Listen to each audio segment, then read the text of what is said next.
I am Adanna Austin. I am your business coach and consultant, and I work with entrepreneurs like yourself to get very clear on your goals, identify your ideal clients, and develop those strategies to grow your business. So that's what I do in a nutshell. And today I wanted to come and talk to you specifically about your content creation, right? And the importance of content creation and understanding as you grow your business why you need to get a real good grasp on your content creation. So, what is content? Content is actually the information that you share with your ideal clients or with your audience about the thing that you're doing, about the solutions that you are providing, right? Your content is the thing that helps you build that know, like, and trust. Your content is that thing that allows you to build relationship with your audience, right? And content can come to you in different ways or can be shared in different ways. You can either do an image, you can do a video, you can do an article. There's so many there. You can do questions. There's so many different types of content that you should be sharing with your audience. But you have to understand that when you make a decision to start a business, when you make a decision to start to ask people for the sale on a daily basis, that creating content has to become a major part of your strategy. And creating content that inspires, motivates, and educates your audience has to become a major part of your strategy because you're not just putting things out there, especially on your social media or sending emails or writing a blog because somebody told you that's what you're supposed to do. No, right? You're doing it because you have a particular intention and a particular purpose, and you want your audience to react a certain way when they consume that content, whether you want them to click on the link, you want them to send you a DM, you want them to call you, you want them to order from you, you are expecting a certain reaction from your audience when you put out the content. So every time you decide to put out content, it must be intentional and it must be purposeful. You're not just putting content out there because that's what you heard people say that you're supposed to do. So your content has to make sense to your audience, right? It has to make sense. Hi, Amira, right? It has to make sense to your audience. So in creating content, you want to figure out, okay, what am I sharing? And is the content that I am now putting out to my audience, is it inspiring my audience? Is it motivating my audience? Is it educating my audience? Or is it even entertaining my audience, right? Because again, your content has to be intentional. There must be a purpose. Yes, at the end of the day, we all want to have sales, right? We want sales, right? But the content that you share cannot just be buy from me, buy from me, buy from me.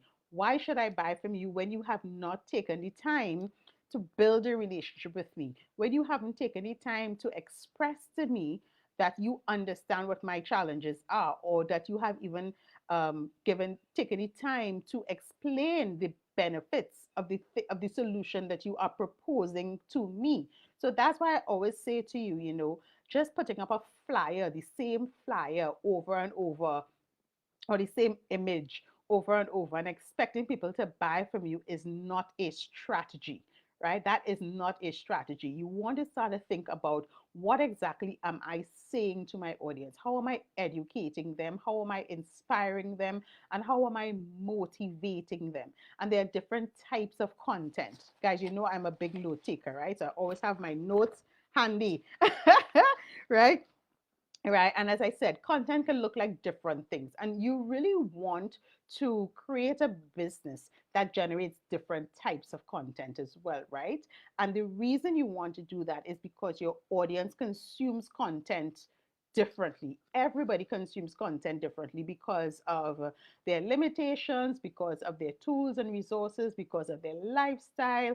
Some people love to listen to videos or podcasts because they have the time when they're in the car driving home or driving to work to do that. Some people like to read content. Some people like imagery to explain to them how this thing will solve their challenge. So that is why you, as the entrepreneur who want people to buy from you, you want to create different types of content so that you don't miss any one of your audiences, right? Don't just share the same type of content. So as I said, you could do a video, it could be a story, it could be a question and answer, it could be a statement, and it could also be an article, right? So mix up the type of content that you generally share with your audience for you to get the very best results from the information that you are sharing with your audience, right? Let me know if you have any questions. Just drop the questions in the comments and I will definitely get to them. But does this make sense to you that content creation does not have to be hard? Because, guys, you can find content more or less everywhere. Content is falling in your lap. Every time somebody sends you a DM, somebody sends you an email, somebody posts something underneath something that you have posted, or post a question or a statement underneath something that you have posted, that is a piece of content that you can now take and repurpose for your own information. And as we're talking about content, there's also this misconception that you only need to share content on social media. I will challenge you to say, don't rely on social media alone. As much as social media is so powerful, you want to also figure out where else is my audience, right? So you want to do blogs, you want to do emails. You have to figure out what works for you, because it's not a one size fits all. But if, for example, you do decide to write a blog or even share emails with your audience once a week or twice a week, however much that you decide to do, you have to also figure out, how do I repurpose content? That's a big thing, because we also have this misconception that every morning we have to get up and come up with brand new content every single day. I went through this exercise with a client of mine last week, right, who was struggling a little bit. And I said to her, look back at the last 3 to 6 months of the content that you've shared, and look back at what content really got your audience excited. And when I say excited, they didn't just like it, but they left comments, they shared, they bought from you because of this piece of content that you shared. And reuse that content. Reuse that content. You remember, there are new people joining your tribe every single day and every single week. So that thing that you posted 2 months ago or 6 months ago, unless they sat down and scrolled through every single blog or every single thing that you ever posted on social media, more than likely they didn't hear it, they didn't see it. So if it's still relevant to your audience and it's still relevant to your message, then reshare that content. Another way to reshare content is the things that you post on social media, because social media is where you will post most things, right? Take that information, that same long form content, more than likely, and share it in your email. Share it in your email or share it in a blog format, right? Guys, remember, only 2% of the people on your social media actually see what you post. Right?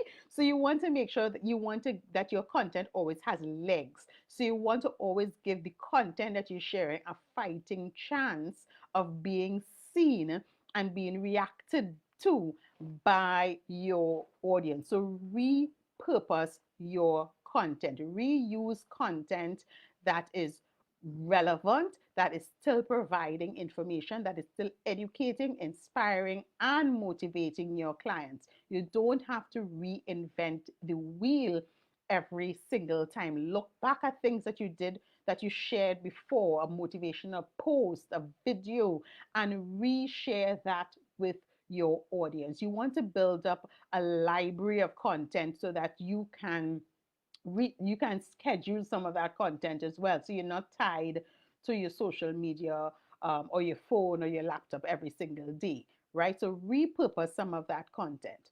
Also, when we talk about content, I always tell people, it's okay to share other people's content, right? Share viral content. And once that content obviously is something that pertains to your audience. So you're not just sharing, if you're selling food, you're not just going to share a video of cats, right? Because that is not relevant to your audience. But if you're selling food and there has been a recall of something, or there has been a new superfood announced, right? And everybody is talking about it. It's okay to share that information because that information is relevant to your audience, right? And you want to be part of those conversations. You want to be part of the things that are trending in your niche or your industry. So share that information, even if you got it from somebody's articles, from somebody else's page or whatever. Share that information. Obviously, you have to say where you got it from. Don't thief people's information, but it's okay to do something like that, right? And I like to say share evergreen content. This goes back to what I said about repurposing. Evergreen content is content that is still relevant 6 months from now, 2 years from now. I've created a ton load, like over 100 blogs, which are very, very much evergreen, right? That I wrote in 2018, and they're still very, very relevant to this day, right? Because it still talks about goal setting, identifying your ideal clients, content creation. The most I may do is go in and update something if there's some kind of new development in the space, but it's more or less evergreen content because it's still relevant to your audience. And we all have some level of evergreen content in our niche and in our market. Yeah, does it make sense, guys? Tell me in the comments if it makes sense. Does it make sense? Does it make sense? Does it make sense, guys? Let me know if it makes sense. Let me know if you have any questions at all about content creation, the importance of content creation, and how you can create the content, right? Before we close, I just want to give you a small example. I like to use this example because it's very, very easy. It's not a particular niche or market per se, but it allows you to kind of understand in a practical way how um, you can give your content legs, right? So that my biggest question a lot of people ask is, okay, Adan, I don't know how to create content. I don't know where to find the content. And I don't want to say the same thing to my audience over and over so that they will get bored. And I don't know what to share on social media, and then I don't know what to share in the email. So I'm going to give you a really simple and practical example of how you can do this. One of the things I always recommend to my clients is to choose a theme or a topic, right, in your niche. Choose a theme or a topic in your niche and use that theme as the thing you're going to talk about for a few days, right?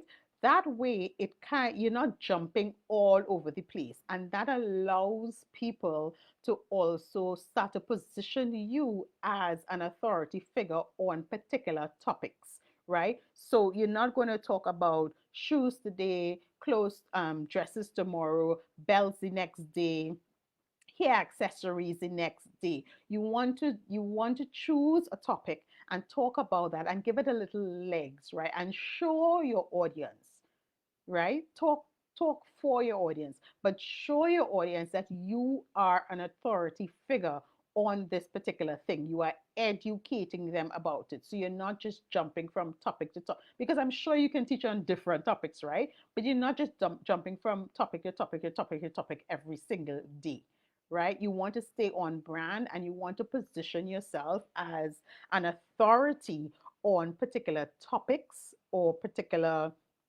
in a particular niche, and that's what you do. So let me give you an example. My example that I use in my training is I tell my clients, our topic is 5 ways to tie your shoes, right? That's why I said it's not a particular niche or anything like that, right? 5 ways to tie your shoes, right? And so you can do a few things. I'm going to break down some of the things that you can do as an example of how you can give your content legs. So you want to discuss 5 ways to tie your shoes. That's the topic you've chosen for the week, right? So in your first post on Monday or Sunday, whenever your week starts, you write about the 5 ways to tie your shoes, the benefits of these 5 ways to tie your shoes, right?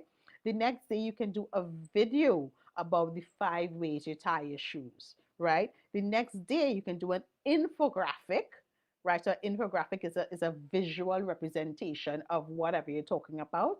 So you can do an infographic about the 5 ways to tie your shoes.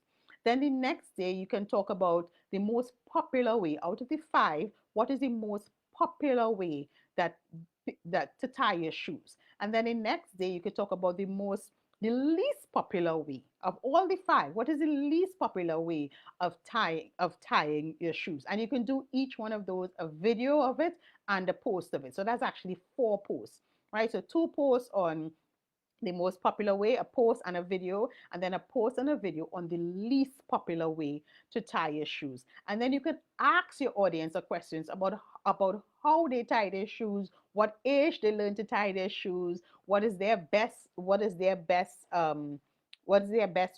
to tie their shoes, which one of these ways do they like to tie their shoes, right? So you ask your audience a question, and that builds the engagement with your audience around the topic. So it's not just you throwing information at them, but they are getting involved in the conversation about tying their shoes, right? And then you can also take that information. So that first post that you did that stated all the 5 ways to tie your shoes, you can take that post, because that's a long format post, and send it as an email to your audience. And you can also take that post and create it into a blog for your audience, right, guys? That's like 6, 7, 8. That's like 8 different ways that I've already showed you how to talk about that one topic or theme. And that those 8 ways could be a week's worth of content, right? It's all about changing your mindset around content and how you view content and how you decide to share that content with your audience, right? We are all in business. We all want to make an impression. We all want to build that relationship with our audience, that know, like, and trust. We all want to we all want to get daily sales, but all of those things come from having conversations with your audience, right? Antonella, what is the question that most people ask about your apartments? What are some features or what some benefits of your location? Those kind of things, you know what I mean? Why would people come to you and not other people? You have to figure out, because two businesses can be the same exact business, right? And have different types of content to share, because their ideal clients may be a little different, or their goals and all may be a little different, right? So when you are deciding to grow your business, you're deciding to build that customer base, you're deciding to make your presence known, make your presence felt, when you made that decision to stop playing small and to show up authentically as yourself, right? You have to figure out, what is the content that I'm sharing with my audience? What is the messages that I'm going to share with my audience? How am I building this know, like, and trust with my audience? How am I going to continue building the relationships with my audience? Yeah, guys? Understand? Understand? It's all about your content creation. And once you get the hang of it, it just becomes like rote, right? It's about being consistent and being frequent with your content. It doesn't mean that you have to post 24/7. It doesn't mean that you have to post 5 times a day either, but it means that when you make that decision to show up with your audience every single day, whether you're doing a video, you're writing a post, you're sending an email, you're doing a podcast, you're doing an interview, you're writing an article, that you show up with intention. And the content that you're going to share with them, right? The content that you're going to share with them is inspiring them, motivating them, educating them, and to an extent, even entertaining them, right? Because it depends on your audience, it depends on your niche, and it depends on what message that you are trying to share with your audience. Yeah, guys. So that's my message to you today.